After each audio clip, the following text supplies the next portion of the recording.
Bir mashinada 2 dona serena ko'rganmisiz? Bir mashinada 2 serena bor ekan. Hozir eshitib ko'ramiz. Smash turibdi, original, kolonkali. Albumda turibdi ekan buni kolonkalari. Bunda yana bir Smash turibdi, buni kolonkalari orqada turibdi ekan. Bir mashinada 2 serena turibdi. Ko'rganmisiz shuni? 50 ming dollar mashina olib, keramika, bronze plenka qildirmaydilar, lekin Gentra'ni qildiradilar. Hozir mashinani aldım o'rdasini bronze plenka tib berdik, kapoti, 2 kreli, bamperini, bundan tashqari polni kuzovini keramika tib berganmiz, polirovka tib berganmiz и shumoizolyatsiya tib berdik. Eshikni baklanishini qaranglar.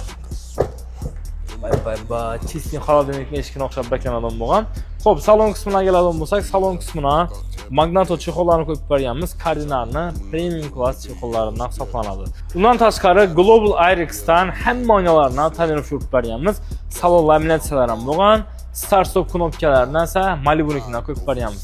Lyuklarni Malibu kisetga qo'yib berganmiz. Qaranglar, lyuk ochib turgan Malibu kisetga chiqib ko'rsanib turadi. Bandan keltirgan narsalarni salonga kirib ketishini aldana oladi.